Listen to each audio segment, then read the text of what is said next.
Henry III, whose reign spanned 56 years, 1216 to 72, had succeeded to the throne as a child of 9. On the one hand, common sense surely made her approaching death predictable. On the other, it was for most people unimaginable. This element of disbelief owed something to the fact that it had long been forbidden, as in some 20th century dictatorship, to discuss the identity of the next ruler. For so doing in the House of Commons in 1593, the Puritan Peter Wentworth had been imprisoned in the Tower of London till his death. 10 years later, Elizabeth had still not indicated her successor. As we shall see, there were problems with a purely hereditary succession.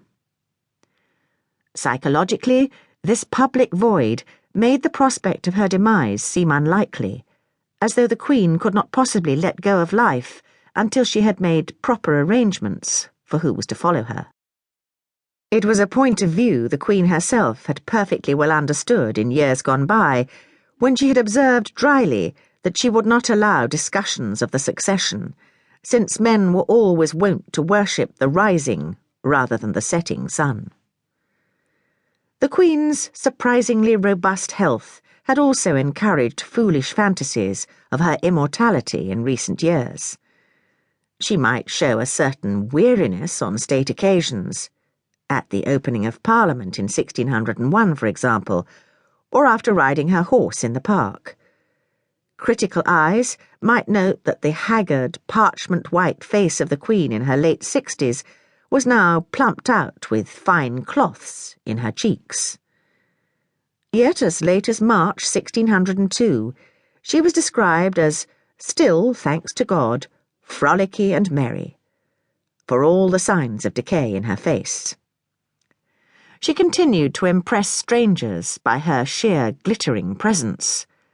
Her air of majesty elicited the cry of "Oh, qué grandeza!" from the lips of an emissary from the Spanish Netherlands. Only 3 months previously, the Queen had danced a coranto at court, a complicated measure which demanded a good deal of energy.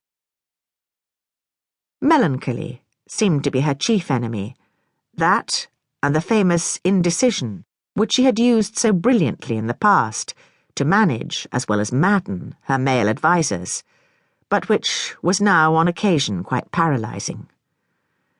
Much of this settled and unremovable melancholy sprang from that unchanging tragedy of old age, the deaths of old friends. William Cecil, Lord Burleigh, her faithful political servant, had died in 1598, leaving his brilliant, tireless son Robert to take his place. But the recent death of a close woman friend, the Countess of Nottingham, who, as the daughter of Mary Boleyn, was also the Queen's first cousin, was thought by many who knew Elizabeth well to have precipitated her decline. The onset of what would be the Queen's last illness came at the beginning of March. The first allusion to it by her Chief Minister Robert Cecil was made 9 days later in a highly secret letter to George Nicholson, his agent in Scotland.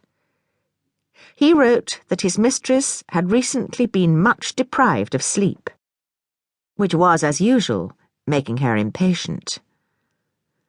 Cecil went on to explore, in language that was cautious but unmistakable, the sombre possibility that she would not recover.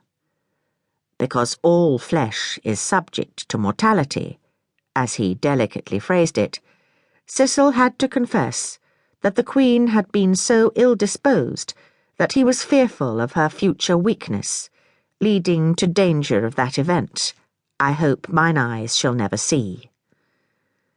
In fact, the insomnia did not improve, and the weakness increased. In an age before newspapers, popular rumour had an especial role to play. A few years earlier, Shakespeare had personified rumour as a character who wore a garment painted full of tongues.